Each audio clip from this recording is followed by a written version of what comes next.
You're watching the station covering all of the DMV.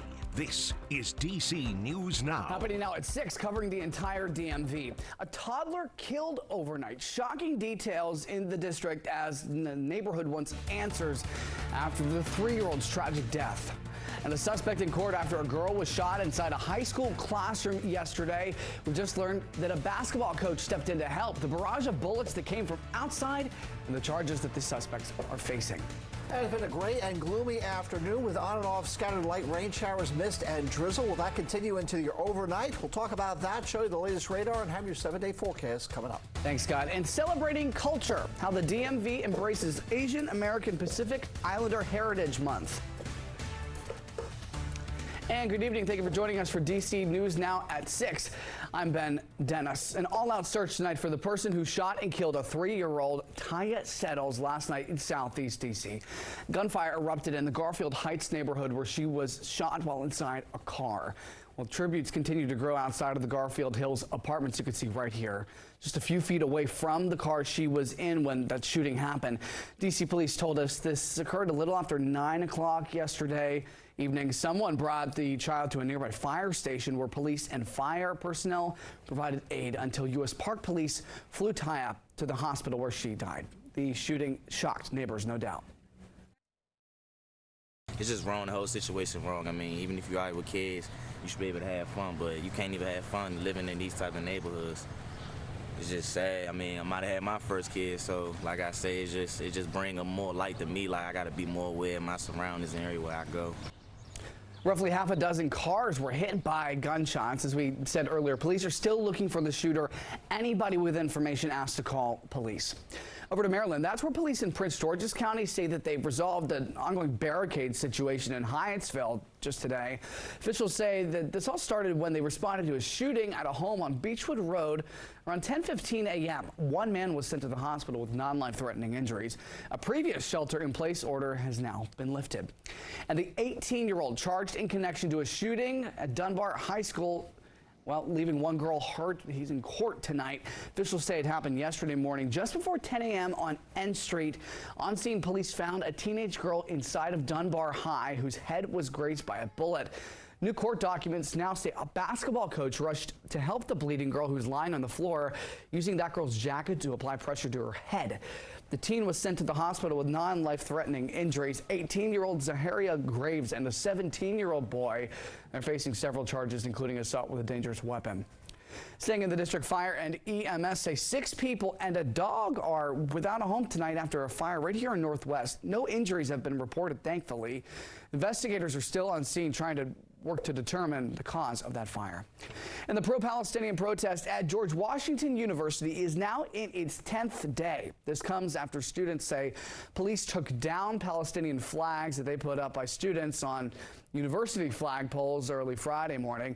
Meantime, protesters reiterated their demands, as they call them, for the school's administration earlier today, including divesting in Israeli companies and pardoning any student protester who faced punishment. They're also accusing the school administration of not openly communicating with protesters. Instead of engaging in conversation, the administration has employed physical and psychological tactics of repression that endanger the health and safety of their students. Our hearts and minds are focused on Gaza. Everything we do is for Gaza. We've reached out to George Washington University for comment. They say that police remain on scene and are monitoring that situation. In Baltimore, Maryland, officials say that the state plans to rebuild the collapsed Key Bridge in just over 4 years. It's going to take some time, of course. Estimated cost has been updated to at least $1.7 billion. Meantime, the broker for the bridge's insurance policy is confirming that a $350 million payout will be made to the state of Maryland. Time is 6:03 this Saturday evening. Scott, you had said that this is kind of a blah day that could be, what would you say, a spa day? Yes, you can turn a bad thing maybe into a good thing there, as always. Yeah, 55 degrees outside. We have overcast skies right now. We'll see those temperatures that are in the 50s stay in the 50s straight through the overnight time frame. Really, temperatures are going to be status quo, if you will, across the area. What about visibilities? They've been fairly low in spots, pockets, especially out towards Garrett County in western Maryland here, where we're down to 1/4 of a mile. But places like Kaiser, Woodstock at 1 mile, and Manassas, Culpeper, Frederick at 2 miles. So with that mist and that drizzle out there, it's reduced visibility. Certainly be careful if you're out and about. Rainfall totals the last 24 hours have varied widely from nothing up to about 0.8 of an inch of rain here in places right around the Beltway and D.C. in particular. So we've had some decent rain and more is on the way. Overnight showers, more Sunday showers, and maybe some thunder as well tomorrow. Unsettled much of the week and warming up as well. We'll talk all about it and have that 7-day forecast for you coming up. Ben? All right, Scott. In Virginia, police in Prince William County say that the driver who crashed into a truck killing his passenger and her dog was indeed driving under the influence. Officials say that Jason Carter Lambeth failed to yield to a pickup truck at the intersection of Yates Ford and Evans Ford Road back on April the 15th. You remember this story. Lambeth's passenger, Jessica Lynn Randall, was taken to the hospital where she died weeks later. A pug that was in the car, died the day of the crash. Lambeth is being held without bond.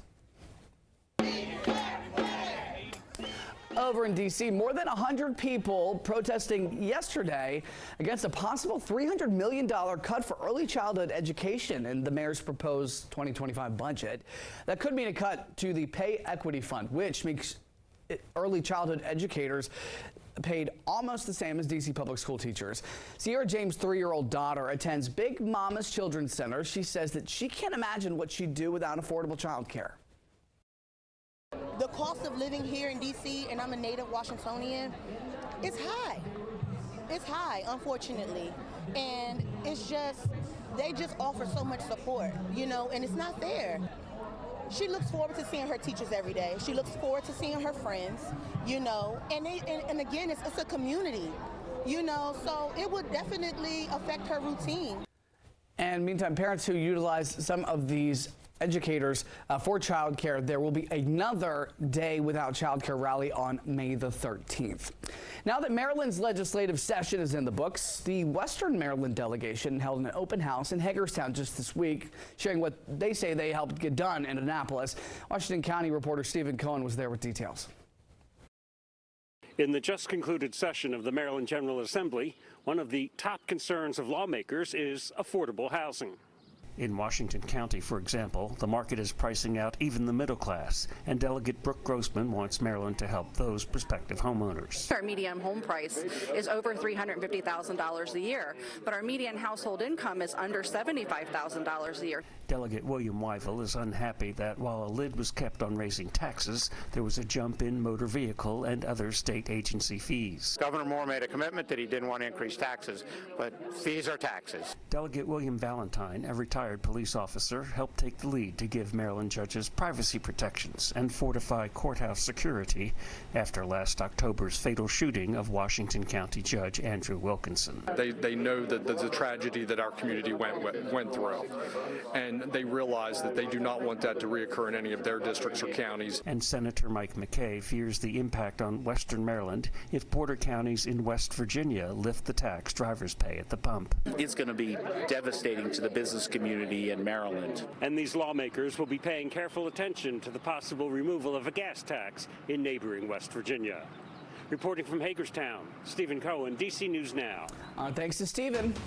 DC News Now is your local election headquarters, and early voting is kicking off this week in the Commonwealth. Most Virginia locations will be open to voters Monday through Friday until June 15th. Polls open at 8 a.m. and close at 5, though you should check with your local registrar for exceptions before heading out. Voters can also request a mail-in ballot. They must be returned by 7 p.m. on primary election day. That's June 18th. If you have not registered to vote, you have until May the 28th to register or make changes on your registration. If you do miss the deadline, you can still vote with a provisional ballot. And early voting is also underway in West Virginia and Maryland. You can vote early in West Virginia until May the 11th. In Maryland, early voting began yesterday, goes on until May the 9th. Both states are holding primary elections on May the 14th. And we're celebrating Asian American and Pacific Islander Heritage Month all May here on DC News Now. Today we're highlighting one celebration of culture in Prince George's County with the sights and sounds. Take a look. We are so thrilled to have a beautiful turnout here at Harmony Hall Arts Center, where we celebrate the various cultures of the AAPI community. We look forward to celebrating this year and year throughout the community. I had lots of karaoke going on at the beginning of the show. We also had some K-pop favorites playing as well. This is really important to be able to celebrate cultures. It's AAPI month, and we have a really diverse set of cultures up here in the DMV. So it was really special for us to be invited to be able to showcase some of our Chinese culture. Today we did some lion dancing, which is a traditional form of Chinese dancing. It was just really special to be able to share it with people, especially people who aren't necessarily from the culture. We get to share that with them and open their eyes to the experience. It's really fun to see people get all excited, come and touch the lion, be blessed with some good luck, and it's just fun to make people happy and make people smile. We demonstrated an indigenous dance by the Maori people of New Zealand. It's just an exercise warriors do before going into battle, now choose for entertainment. It is exciting. My father's from Samoa, so I have Samoan heritage. And any opportunity we get to share the Polynesian culture arts with anybody, it's always an exciting chance.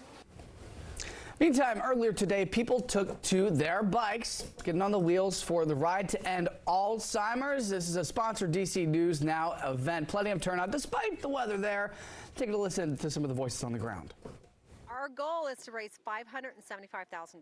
We're getting close. We're almost at $500,000. So with your support, we can help get over the hump. Every pedal push today, every dollar raised today is going to further us that much closer to our vision of a world without Alzheimer's and all other dementias. And there are several other rides to end Alzheimer's around the country, including in Minnesota, Texas, and Colorado.